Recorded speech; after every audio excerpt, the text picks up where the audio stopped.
Hi అండి, అందరికి నమస్కారం అండి. ఈరోజు జొన్న రొట్టె అండి. ఇది జొన్న రొట్టెను ఒక క్లాత్ మీదే చేస్తాను. ఇంత పూర్వకాలంలో క్లాత్ మీదనే చేసేవాళ్ళు అనమాట. మా అమ్మ అయితే ఇట్లా చేసేది. రొట్టె, జొన్న రొట్టె కానీ, బియ్యపు రొట్టె కానీ, సద్ద రొట్టె కానీ క్లాత్ మీద చేసేది అనమాట. ఈరోజు నేను చేసి చూపిస్తానండి.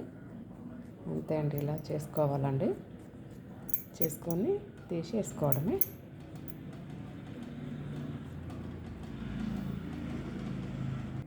గుడ్డను తడుపుకోవాలండి. ఇది పచ్చిగుడ్డ అంటే నేను దస్తీ వేసుకున్నాను అనమాట, కట్ వేసుకున్నా.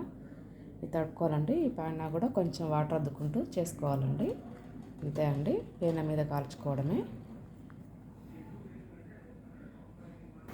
పిండి చల్లుకుంటూ చేస్తేనేమో పైన మళ్ళీ వాటర్ అద్దుకుంటామండి. దీనికి అవసరం లేదనమాట. ఇలా తీసుకోవాలండి. ఇప్పుడు కెమెరా చేతిలో ఉండే కనుక తీయస్తలేదు నాకు, కానీ ఇలా తీసేసుకోవడమే అండి. ఇట్లా అంటే వస్తూనే ఉంటుంది. ఇలా అండి.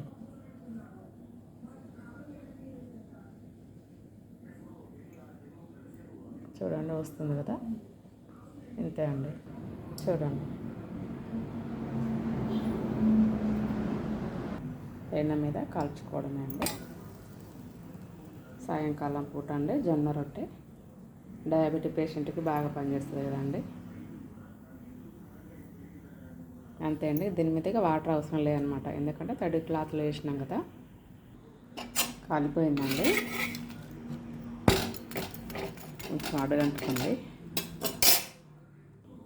లాస్ట్ అండి, 3 రొట్టెలు చేసుకుంటున్నాను.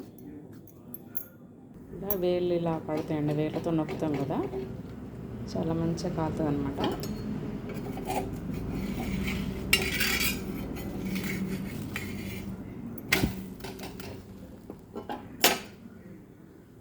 ఇది ఈజీ ప్రాసెస్ అండి, ఎవరైనా చేయవచ్చు. చేయరాని వాళ్ళు కూడా, చిన్నపిల్లలైనా పెద్దవాళ్ళకంటే వచ్చలేండి, కానీ ఇది పాత పద్ధతి అనమాట. నార్మల్ అమ్మమ్మలు చేసేది, కానీ ఎవరైనా చేయొచ్చండి. ఇది కొంచెం గుడ్డ తడుపుకున్నామా, కాస్త పిండి పిసికేసి, పిండి మాత్రం వేడి నీళ్ళు పోసి పిసుకాలండి.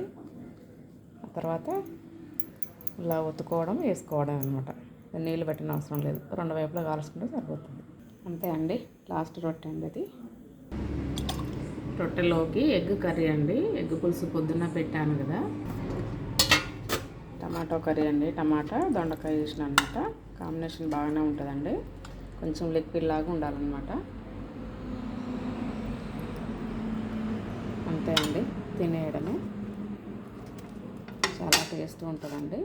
ఏ కర్రీ అయినా పెట్టుకోవచ్చు సాయంత్రం పూట. అంతే అండి, అందరికీ ధన్యవాదాలండి. నమస్కారం అండి.